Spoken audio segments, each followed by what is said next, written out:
Düşünün ki yarın sabah bir sınır çatışması patlak veriyor. Tanklar sınırı geçiyor, işte füzeler atılıyor ve bir bölge aniden işgal ediliyor. Hani çok tanıdık bir senaryo aslında. Ne yazık ki evet, günümüzde oldukça tanıdık. Eğer Birleşmiş Milletler veya küresel haber ajansları bu krizi mesela post-Sovyet mekanında bir anlaşmazlık olarak adlandırırsa, dünya muhtemelen sadece izleyecek. Yani sadece tarafları itidale davet edecek falan. Aynen öyle, standart bir kınama metni yayınlanacak. Hı hı. Ama eğer aynı kurumlar bunu hani postkolonyal bir müdahale, yani eski bir sömürgecinin işgali olarak tanımlarsa, işte o zaman uluslararası hukuk anında devreye girmek zorunda kalacak. Acil durum protokolleri, yaptırımlar falan anında tetiklenecek. Çünkü kelimenin ağırlığı tamamen değişiyor bir anda. Kesinlikle. Bugün siz değerli dinleyenlerimizle sıradan bir sözlük tercihinin nasıl tanklardan ve füzelerden daha etkili olabildiğini konuşacağız. Yani tek bir kelimenin bir savaşın seyrini ve koca bir coğrafyanın kaderini nasıl belirlediğine dair çok derinlemesine bir inceleme yapacağız. Aslında kelimelerin devletlerin dış politikasını yönlendiren gizli bir işletim sistemi gibi çalıştığı o kritik kırılma noktasındayız şu an. Elimizdeki belgelerde bu görünmez mekanizmayı tam anlamıyla ifşa ediyor. Gerçekten de öyle. Kaynaklarımız bugün hani gerçekten çok spesifik ve bir o kadar da sarsıcı. İlk olarak görsel bir referansımız var masada. Evet, o mühür. Aynen. Ek-Scilab arşivinden kurumsal hafıza birimine ait resmi bir mühür.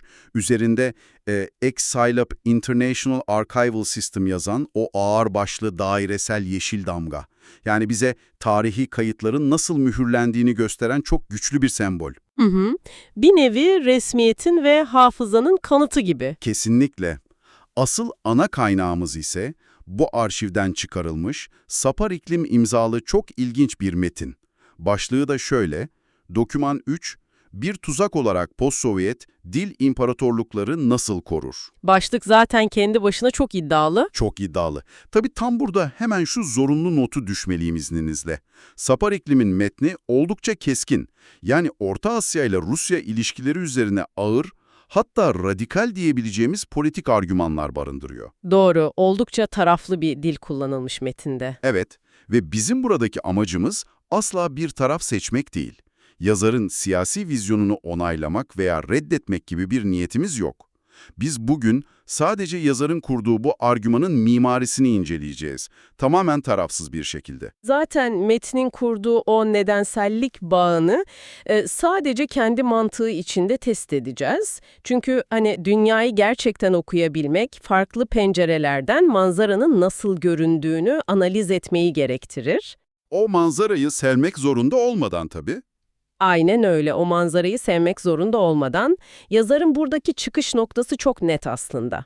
Dil, devletler arası ilişkilerde sadece olayları betimleyen masum bir etiket değil, olayların nasıl algılanacağını ve hukukun nasıl işleyeceğini belirleyen bir mekanizmadır diyor.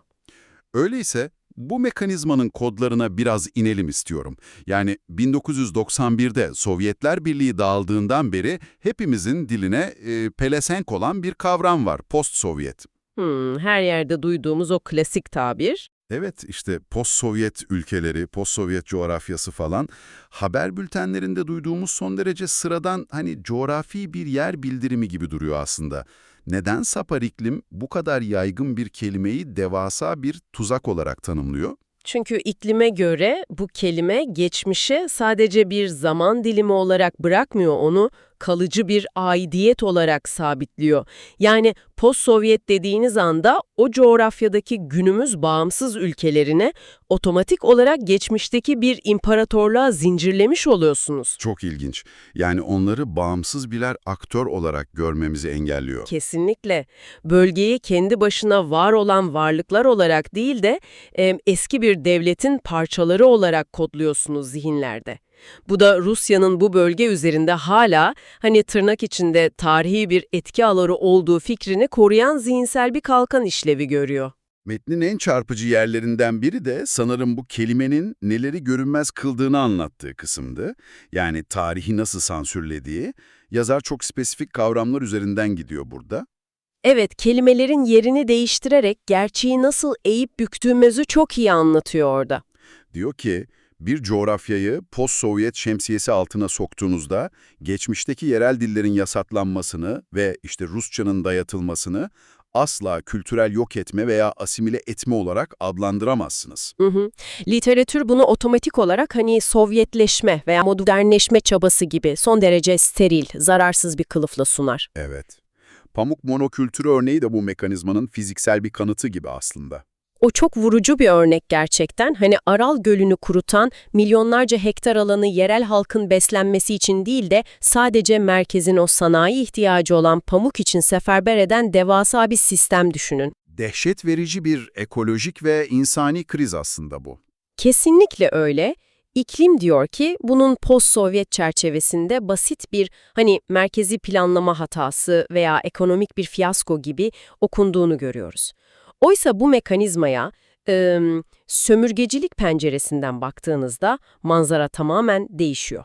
Ne görünüyor peki o pencereden? Bunun merkezin çevreyi acımasızca sömürdüğü klasik bir ekonomik sömürü olduğunu görüyorsunuz.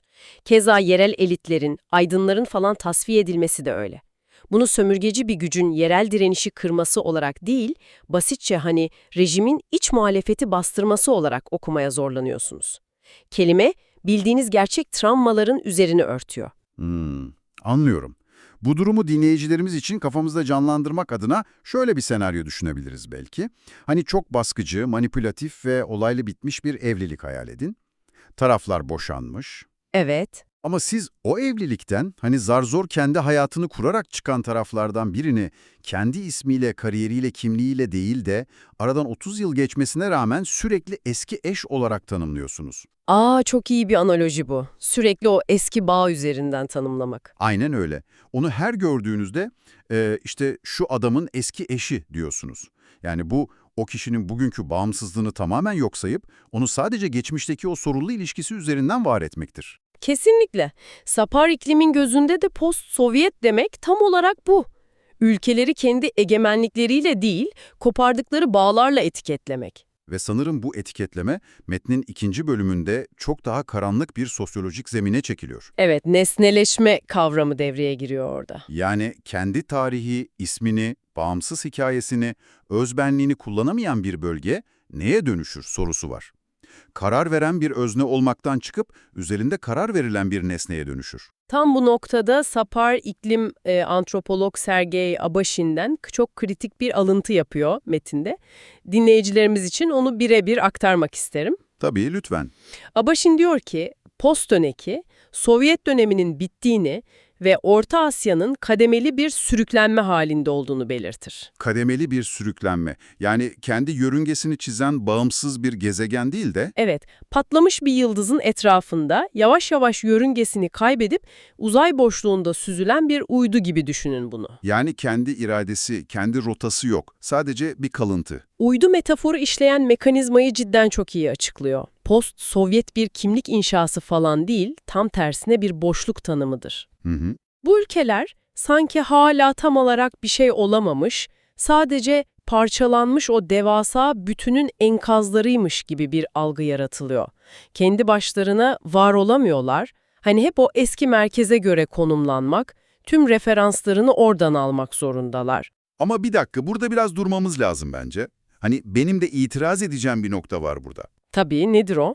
Tamam, dildeki bu ince ayrıntılar, psikolojik etkiler, işte nesneleşme falan bunlar önemli. Ama nihayetinde post-Sovyet tanımı tamamen nesnel, tarihsel ve coğrafi bir olgu değil mi? Yani tarihsel bir olgu olduğu kesin. Evet, yani 1991 yılında kelimenin tam anlamıyla bu devletler Sovyetler Birliği'nden ayrıldılar ve yeni devletler kurdular. Bu reddedilemez bir tarihsel fakt. Kuru bir gerçeği ifade etmek nasıl koca bir coğrafyayı devasa bir tuzağa düşürebilir ki? Metin neden bunu bu kadar tehlikeli bir kavram olarak kodluyor? Çok haklı bir soru ama uluslararası hukuk ve diplomasi sadece kuru gerçekler üzerinden işlemiyor. O gerçekleri nasıl sınıflandırdığınız ve hangi yasal çerçeveye oturttuğunuz üzerinden çalışıyor. Nasıl yani? Biraz daha aşar mısınız bunu? İklimin argümanı tam da bu noktada derinleşiyor aslında. Bir coğrafyayı eski bir ittifakın parçası olarak kodladığınızda, yarattığınız o aidiyet duygusu, Rusya'nın güncel emperyal müdahalelerini uluslararası arenada meşrulaştıran çok güçlü bir zemin hazırlıyor. Yani bu sadece psikolojik veya sosyolojik bir etki değil, bayağı uluslararası hukukta bir boşluk mu yaratıyor? Bu mekanizma pratikte diyelim ki sıcak bir çatışma anında nasıl işliyor? Şöyle işliyor, hani diyelim ki sınırda askeri bir hareketlilik başladı, tanklar falan yığıldı. Eğer o bölge uluslararası toplum tarafından hala post-Sovyet alanı olarak görülüyorsa, Rusya dış politikada çıkıp çok rahat bir şekilde argüman sunabiliyor. Ne gibi bir argüman sunuyor mesela? Diyor ki, burası bizim tarihi etki alanımız. Burada bozulan bir düzeni biz yeniden tesis ediyoruz ya da işte sınırın ötesinde kalan Rusça konuşan azınlıklarımızı korumak zorundayız. Ve dünya bunu kabul mü ediyor sırf bu kelime yüzünden? En azından dünyanın geri kalanı, o karar alıcılar bu argümanı bilinçaltında çok yadırgamıyor. Neden? Çünkü zihinlerindeki o işletim sisteminde burası birbirinden tamamen bağımsız iki egemen devletin sahası değil, post-Sovyet mekanının kendi iç dinamiği.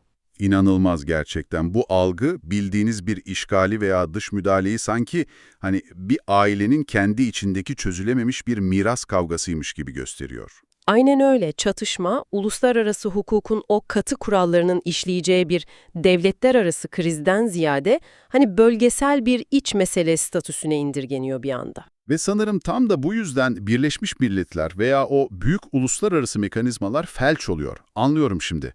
Tamamen bağımsız bir ülkeye dışarıdan saldırıldığında otomatik olarak tetiklenmesi gereken o acil durum butonları Basılamıyor maalesef. Çünkü uluslararası toplumun zihni olayı bir imparatorluğun başka bir devleti işgali olarak değil, bölgesel bir sürtüşme kategorisine çoktan koymuş bile. bu gerçekten tüyler ürpertici bir mekanizma.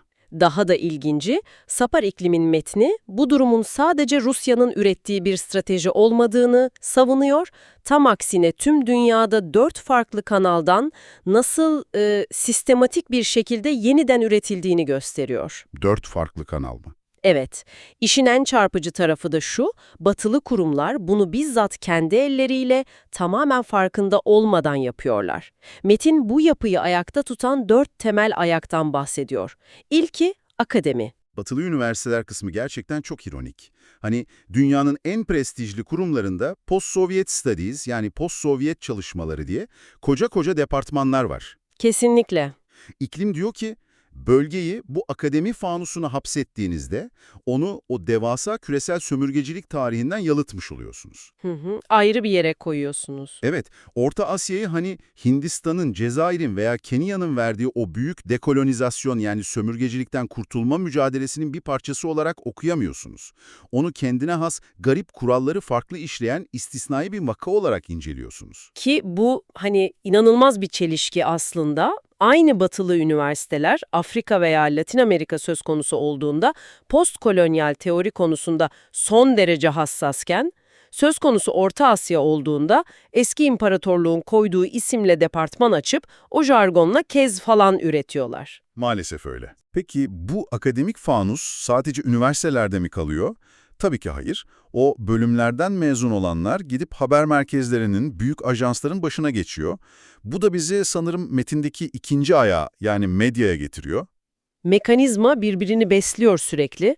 Küresel medyanın o en büyük gazetelerini açtığınızda, o üniversitelerden mezun editörlerin yazdığı haberlerde sürekli Rusya ve komşuları, eski Sovyet Cumhuriyetleri veya işte Rusya'nın arka bahçesi gibi ifadeler okursunuz. Evet, bu tabirleri her gün duyuyoruz haberlerde. Orta Asya sürekli merkezin etrafındaki bir periferi, basit bir uydu olarak çerçeveleniyor medyada. Bağımsız bir aktör olarak asla görülmüyor. Çok doğru. Üçüncü ayak ise diplomasi sanırım. Aynen öyle. AGİT, Avrupa Birliği, hatta NATO gibi devasa kurumlar sürekli raporlar, strateji belgeleri falan yayınlıyor. Ve bu raporlarda Post-Sovyet alan kelimesini sanki bir GPS koordinatı belirtir gibi böyle nötr, hani son derece teknik bir terimmişçesine kullanıyorlar. Kullanıyorlar ama yazarın burada çok kilit bir tespiti var. Teknik terimler aslında politik sınırları çizer. NATO bile bir rapora bu ifadeyi koyduğunda O bölgeyi masada Rusya'nın tarihi etki alanı olarak resmen tescillemiş oluyor. Dili kullanan taraf aslında dili üreten güce teslim oluyor. Harika bir tespit bu. Dili kullanan taraf, dili üreten güce teslim oluyor. Peki dördüncü ayak nedir? Dördüncü ayakta bölge insanının kendi psikolojisi, yani içsel sömürge sendromu. Sınırların dışındaki bu diplomatik ve akademik dil, dönüp sınırların içindeki o zihinleri de şekillendiriyor maalesef. Nasıl yani? Bölge halkı bu durumu içselleştiriyor mu? Evet, bölge halkının hala gelişimin, bilimin, modernitenin dili Rusçadır demesi veya Sovyet dönemi bizim ortak silinemez mirasımızdır diyerek bu bağımlılığı kendi kendine tamamen kültürel düzeyde devam ettirmesi, psikolojik sınırların inanın bana o fiziki haritalardan çok daha zor yıkıldığını görüyoruz burada. Bütün bu dört taşı, yani akademiyi, medyayı, diplomasiyi ve psikolojiyi üst üste koyduğumuzda ortaya çıkan tablo gerçekten ürkütücü. Batılı üniversiteler, dünyanın en büyük medya kuruluşları ve NATO, teoride yayılmasını durdurmaya çalıştıkları bir imparatorluk yapısını sırf alışkanlıktan kullandıkları bir kelime yüzünden her gün kendi metinleriyle yeniden inşa ediyorlar. Büyük bir ironi gerçekten. Bu gerçekten devasa, küresel bir kör nokta. Peki madem post-Sovyet tanımı uluslararası hukuku devreden çıkaran, işte geçmişteki sömürüyü aklayan bu kadar kusursuz işleyen bir tuzak, bu işletim sistemine nasıl format atacağız? Sapar iklimin metindeki çözüm önerisi nedir tam olarak? İklimin çözümü oldukça radikal aslında ve temelde tek bir kelimeyi değiştirmeye dayanıyor. Tek bir kelimeyi mi? Evet, bütün bu literatürü, belgeleri ve söylemi post-Sovyet yerine post-kolonyal yani sömürge sonrası olarak değiştirmek. Peki bunun mekanizması tam olarak ne? Yani bir kelimeyi akademide, bir BM raporunda ya da haber dilinde değiştirdik diyelim. Sınırda askeri yığınak varken bu kelime değişikliği o tankları nasıl durduracak? Ne değişiyor ki pratikte? Değişen şey şu, bir kelime değiştiğinde tetiklenen uluslararası hukuk mekanizmaları da anında değişir. Postkolonyal dediğiniz an sadece akademik bir tarih okumasını değiştirmiş olmuyorsunuz, uluslararası hukukun statüsünü kökünden sarsıyorsunuz. Orta Asya ülkelerini eski bir ittifakın parçası olmaktan çıkarıp resmen eski bir sömürge olarak sınıflandırıyorsunuz. Bununla eş zamanlı olarak Rusya'da eşitlerin oluşturduğu o birliğin güya merkezi olmaktan çıkıp eski bir metropol yani sömürgeci bir imparatorluk konumuna düşüyor hukuken. Anlıyorum. Bunu yaptığınız anda Birleşmiş Milletler'in onlarca yıldır sömürgeciliğe karşı kurduğu o devasa hukuki kalkanları doğrudan o bölgenin üzerine çekmiş olursunuz. Peki hangi hukuki kalkanlar bunlar? Yani bu mekanizma hukuki olarak tam olarak nasıl işliyor? Özellikle BM'in çok kritik 1514 ve 1541 sayılı kararları var. Bu kararlar hukuken çok nettir. Sömürge altındaki veya sömürgeden yeni çıkmış halkların kendi kaderini tayin hakkını koşulsuz şartsız garanti eder. Yani müdahaleyi anında engelliyor. Evet ve sömürgeci bir gücün eski sömürgesine yapacağı en ufak bir askeri veya politik müdahaleyi anında uluslararası suç olarak sınıflandırır. Ayrıca uluslararası hukukta T-Whale dediğimiz yani 3. Dünya Uluslararası Hukuk yaklaşımları diye bilinen çok güçlü bir akım var. T-Whale mekanizması, evet. Bu akım hukukun sömürgeci pratiklere karşı halkları nasıl koruyacağını belirler. Siz Orta Asya'yı postkolonyal statüye aldığınızda bu T-Whale mekanizması otomatik olarak devreye girer. Bir anda Kazakistan'ın veya Özbekistan'ın Rusya ile olan ilişkisi Hukuken tamamen boyut değiştirir. sal düzleme taşınır. O zaman o hep duyduğumuz romantik, işte ortak geçmiş, ortak tarih falan söylemi bir anda çöküyor. Tamamen çöker, evet. Yani Rusya çıkıp biz eski dostlarız, kendi aramızdaki bir sorunu çözüyoruz falan diyemiyor. Karşısındaki ülke hayır, sen benim topraklarımı 100 yıl boyunca sömürdün, şimdi de bağımsız bir devlete, eski bir sömürgeye askeri müdahalede bulunuyorsun diyebiliyor. Kesinlikle öyle. Ve dünya bunu artık bir iç mesele olarak değil, uluslararası hukukun açık, tartışmasız bir ihlali olarak kayda geçmek zorunda kalıyor. İşin özeti tam olarak bu aslında. Sapar İklim belgede bu durumu öyle bir formüle ediyor ki, metnin zirve noktası diyebilirim. Bu argümanın kalbi aslında tek bir cümlede atıyor. Dinleyicilerimiz için kelimesi kelimesine aktarmak istiyorum. Lütfen, çok merak ettim. Şöyle diyor, post-Sovyet eşittir, imparatorluk bizi hala kendisinin sayıyor, postkolonyal eşittir, biz özgür halklarız, özgür halklar birbirini bombalamaz, imparatorluklar sömürgeleri bombalar. İnanılmaz. Özgür halklar birbirini bombalamaz, imparatorluklar sömürgeleri bombalar. Hani çok net, çok sarsıcı bir mantık. Kesinlikle. Bu sadece edebi bir söz sanatı veya havalı bir slogan falan değil. Devletlerin dış politika eylemlerini bağlayan çok sert, çok soğuk bir politik ve hukuki rasyonalite. Hukuki bir gerçeklik yani. Aynen öyle. Kelimenin değişmesi, hani uygulanan yasanın değişmesi demek, yasanın değişmesi o bombayı atacak uçağın havalanmadan önce uluslararası ağır yaptırımlarla, işte ambargolarla, bağlayıcı BM kararlarıyla durdurulması demek. Yani kelimeler sadece sözlükte yan yana duran o diplomatik raporları veya akademik makaleleri süsleyen harf yığınları değil. Kelimeler yeri geldiğinde bir şehri yıkımdan kurtarabilecek, Birleşmiş Milletler Güvenlik Konseyi'ni ayağa kaldırabilecek, orduların hareket alanını kilitleyebilecek görünmez hukuki kalkanlar aslında. Tam olarak bunu ifade ediyor. Post-Sovyet diyerek bir çatışmayı ev içi bir kavgaya indirgeyip bütün dünyanın gözünü kapatabilirsiniz. Ama masaya hani postkolonyal kavramını koyduğunuzda dünyanın bütün sömürge karşıtı hukuk mekanizmalarını o coğrafyanın üzerine çelik bir kubbe gibi indirirsiniz. Sapar iklimin metninin bize gösterdiği en yalın, en çarpıcı gerçek bu. Dil, içine hapsolduğunuz bir hapishaneye de dönüşebilir ama aynı dil, anahtar deliğine o doğru kelimeyi yerleştirdiğinizde o hapishanenin kapılarını ardına kadar açabilecek güce de sahiptir. Çok haklısınız. Bugün hani o ExileLab arşivinin resmi ağırbaşlı mührü altında saklanan çok güçlü bir gerçeği hep beraber gün yüzüne çıkardık. İlk bakışta sadece akademisyenlerin tartıştığı, işte kavramsal bir ayrım gibi duran tek bir belgenin, bir bölgenin statüsünü uzayda yörüngesini kaybetmiş Sovyet kalıntıları olmaktan çıkarıp, Kendi kaderini tayin eden, egemen postkolonyal uluslara çevirebilecek kapasitede olduğunu gördük. evet, tam olarak bunu o sihirli anahtarı nasıl deşifre ettiğini inceledik. Peki, bütün bu jeopolitik analizlerin, Birleşmiş Milletler kararlarının falan sizin hayatınızla, yani sizin günlük rutininizle ne ilgisi var? Neden şu an bu sohbeti dinleyen siz bunu önemsemelisiniz? Çünkü her gün maruz kaldığınız dil, sizin dünya görüşünüzün o görünmez sınırlarını çizer aslında. Tam da bu yüzden her sabah telefonunuzda böyle ekranı kaydırırken okuduğunuz o haber başlıkları, izlediğiniz dış politika analizleri, işte televizyonda dinlediğiniz uzmanlar sizin dünyayı nasıl algılayacağınızı adım adım kelime kelime kodluyor zihninize. Hiç farkında olmadan içselleştiriyoruz bunu. Kesinlikle.